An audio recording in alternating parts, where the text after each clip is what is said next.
everyone. You are listening to the Rachael Maves Podcast, and I'm Rachael Maves, your host. Today, we are speaking with Jeff Rice. Jeff is the founder and director of APlus, the Association of Personalized Learning Schools and Services, a statewide movement and membership association whose mission is to advance the flex-based personalized learning education model and to support schools that provide a flexible and personalized education delivery system for their enrolled students. Now in its 24th year, the APlus network is comprised of 119 personalized learning public charter schools that collectively serve more than 128,000 students throughout California. Jeff also serves as a representative on the California Charter Schools Association Member Council, having served on the member council since 2004. Jeff, thank you for joining me today. Thank you very much, Rachael. It is an honor to be here with you, and I look forward to our conversation. I have to start off just by saying congratulations on 24 years of APlus. I had no idea it had been that long. Thank you. It goes by in a flash. Some years, right? Some years. Well, some years, yes. Some years are slower than others, or more grueling than others. Yeah, that's right. So I want to hear just a little bit about your story, Jeff. How did you end up in this career in education? Well, it pretty much chose me. I came out of school with an MBA in marketing, public relations, communications, and started working in socially conscious fields, ride sharing, health foods, solar electricity, and then it just happened at the time, and windows of opportunity open at unique times in one's life, that there was a position at a local charter school in the greater Sacramento area that was looking for somebody with marketing and public relations and networking experience. A couple of friends of mine were working for that charter school and came to me and said, Jeff, you'd be a great candidate for this position. And one thing led to another. And I was hired. And one of my roles was to network with like-minded schools throughout the state of California. Oh, interesting. This was in the early days of the charter school movement, right around the turn of the century.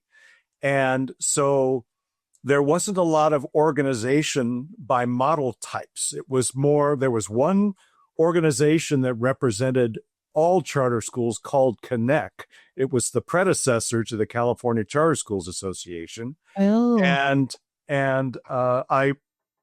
I found through connections, through Connect and through networking, other schools that were doing incredibly innovative things for students, working with students that were not a good match for the traditional classroom-only model, but yet didn't have an identity, didn't have a representative voice, and were serving a lot of students successfully that were not well matched in the traditional system. And my position with that organization after 2.5 years or so was ending because of a change in leadership. They were going a different direction. So I went to some of those representatives of those like-minded schools, and I basically said, if I build it, will you come? Because I recognized that they were kind of shooting themselves in the foot by not having their own distinct identity, but in fact describing themselves more by what they were not than by what they were. Oh, sure. And that's a formula for public relations disaster. And so they agreed. And so together we formed APlus as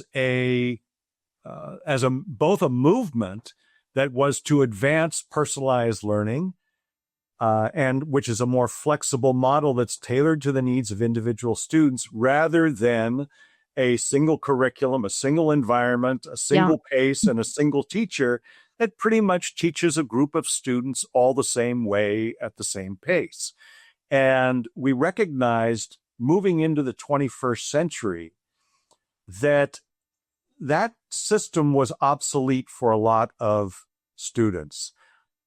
As you know, the system was established in tandem with the industrial age, and one of its primary purposes was to educate citizens well enough to operate machinery in a factory and to separate out those who could do that from those who couldn't. And yet here we are well into a post-industrial age driven by technology. And for most part, we're still teaching all kids the same way.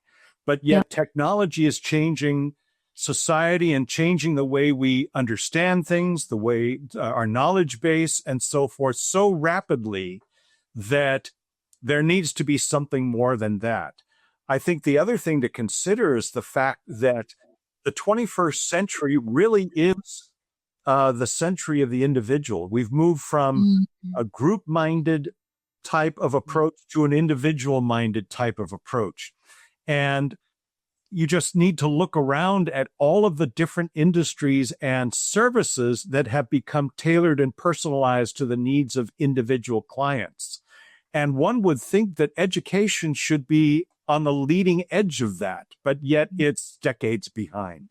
Yeah. So we recognize that as we move into the 21st century, there are a lot of students that are not being well served by that system of the one size fits all as it's known, and that there needed to be an alternative that was more tailored to the needs of individual students, that was more personalized to the needs of individual students, and that was more flexible to accommodate the varying circumstances of individual students.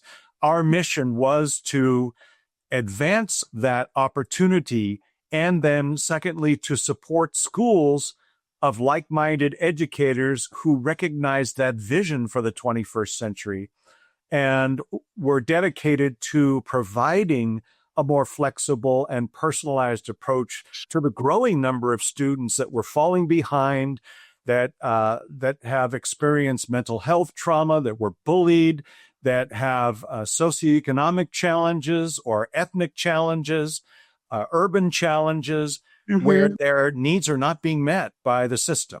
And so in 24 years, we've grown from a small group of 8-member schools to 119 now, serving more than 128,000 students throughout California. So that's more than 2% of the entire population.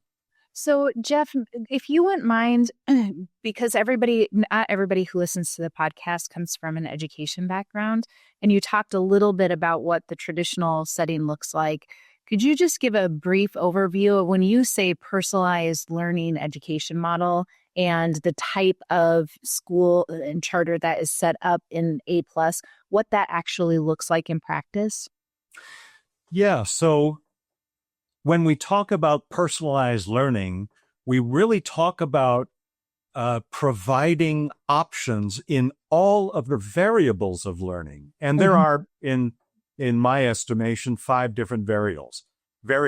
How, what, when, where, and with whom each student learns.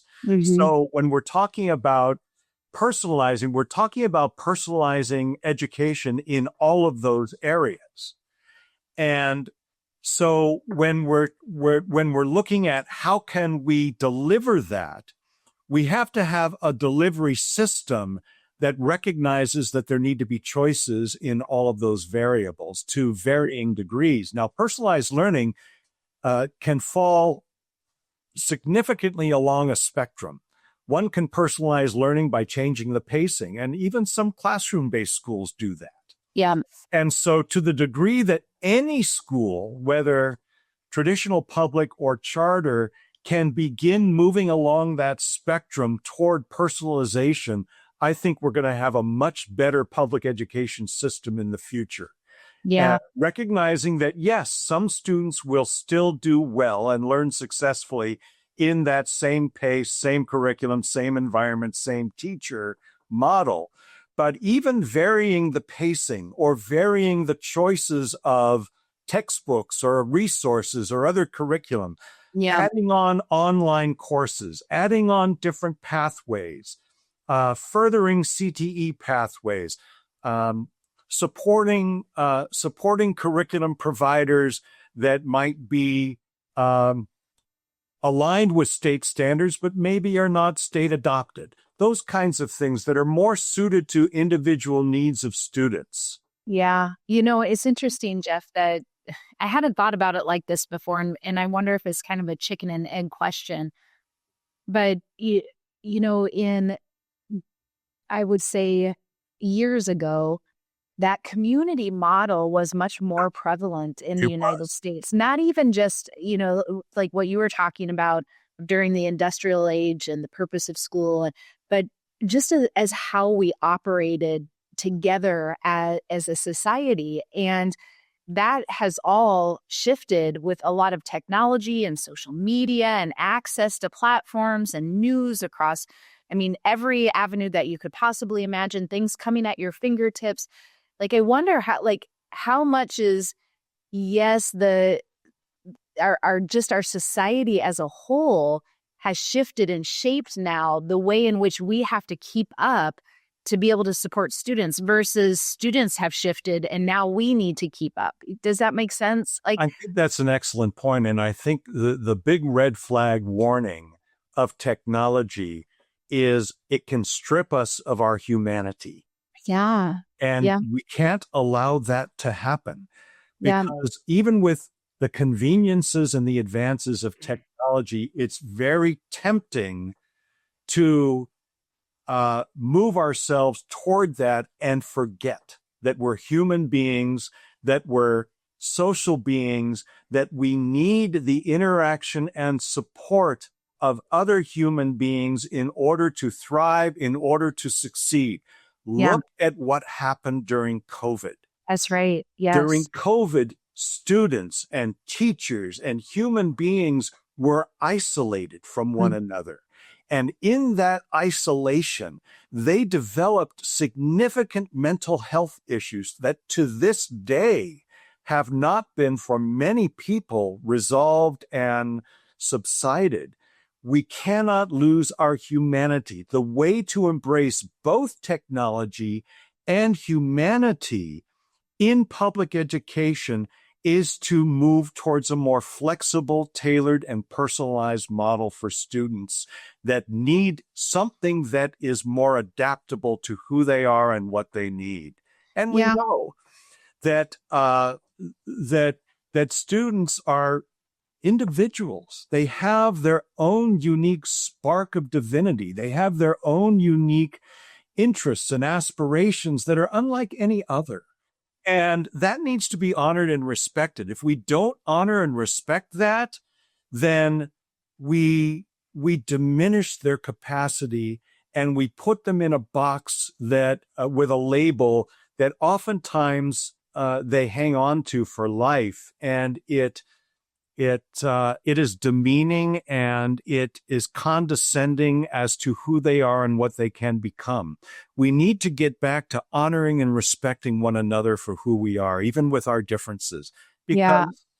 And education needs to lead that. The way to lead that is to, in recognizing that the education system is there to help students on a pathway to success, to prepare them for 21st century workforce and 21st century challenges. Yeah. But yet, one of the ways the public education system has lost that is the public education system seems to have morphed into a system where they believe the students are there to serve them rather than the system is there to serve the students. Mm-hmm. And they've lost touch with the fact that students are their customers. Students are their clients, as well as the parents and the families and the communities by extension. But yet the way students are treated doesn't reflect that at all. Yeah. And that needs to change. The other thing that needs to change in order to embrace a more flexible and personalized learning experience for students is at the state level. Most states throughout the nation only recognize attendance by seat time. Mm-hmm. And even here in California, the prevalence of emphasis on seat time is way beyond the pale. Yeah. And we're fortunate to have both the combination of flexibility in charter schools and flexibility in independent study. When you combine those two into one, you can create an attendance accounting system that is outcome-based. So for flex-based personalized learning schools, attendance accounting is a combination of engagement on every school calendar day and time value, which is a reflection of the amount of work completed that was assigned by your teacher of record. And that combination allows personalization to flourish. Yeah, that makes sense. It's funny that we're spending a lot of time and money trying to figure out how we can kind of get away from the Carnegie unit and this idea of seat time. But we have models that have been doing it for quite some time that we can actually leverage what those bright spots are and how can we begin to incorporate that. So we've talked about a lot, Jeff, around some of the things that are bubbling up that keep you up at night. But is there anything else that you want to add that as you think about your role leading APlus and advocating for charters in that personalized learning space that we haven't touched on that's really weighing on you? Well, without getting too political, I think one of the major challenges we face are those that would like to see us go away and who are actively and relentlessly trying to stop us from growing, stop us from serving more students, stop us from establishing new personalized learning schools in areas where there is a clear need.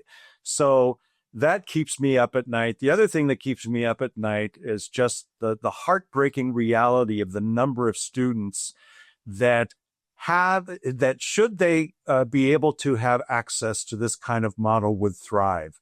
Yeah. And they're unable to have access to it because of the aforementioned challenges. But if we can get back into a growth mode now that the moratorium on the establishment of new non-classroom-based charter schools has sunsetted, perhaps we can start another growth opportunity to reach students that critically need a more tailored, one-on-one, personalized, relationship-based type of education delivery model and have not been able to access it in the past. Yeah. I'd love to let you have just an opportunity to share a little bit about two ways that we can move forward in that. I do think that what you're highlighting for our listeners that are outside of California, just some context around the moratorium after the pandemic and everyone was moving online, there was a massive insurgence of non-classroom based applications for charters in California.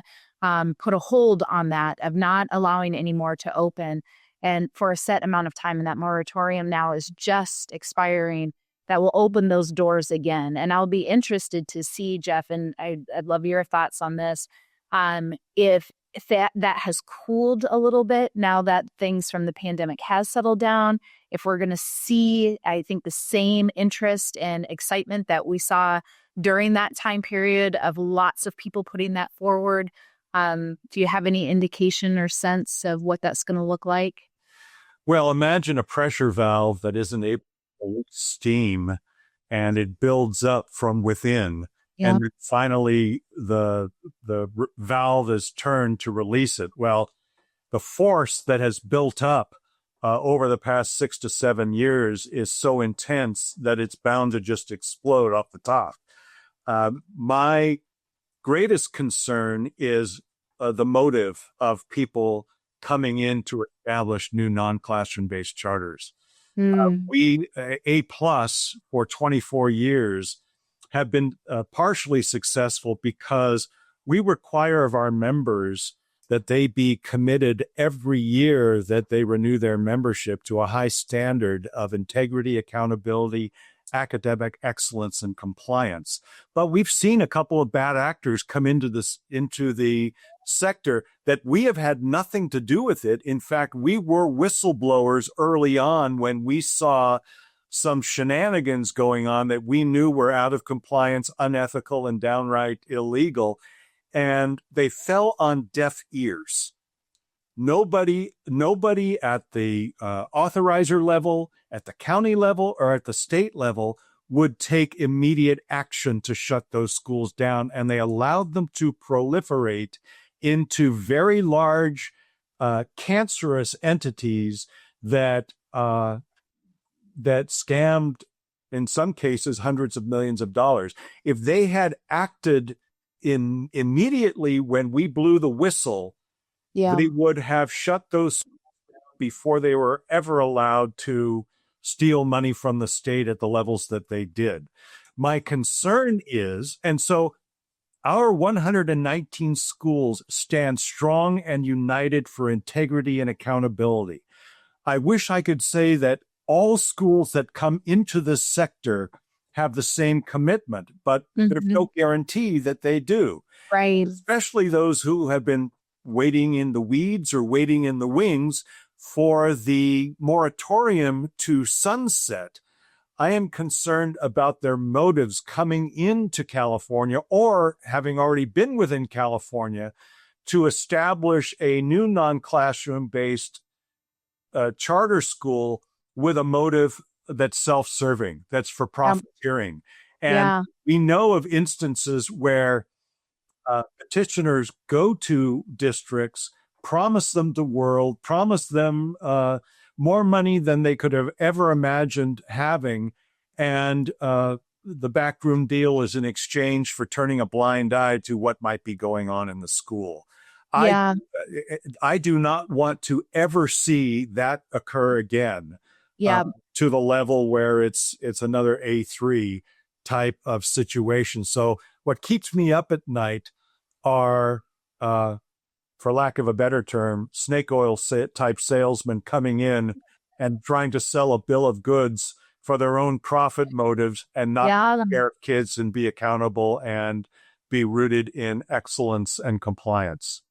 Before we're going to segue into our last question, Jeff, but before I ask you that, one of the things that I do just want to highlight and give you kudos for that I appreciate that you're doing in APlus is holding that high level of accountability and integrity, because in my mind, that's actually what a true professional membership looks like. It is the ability and willingness to hold that standard no matter what.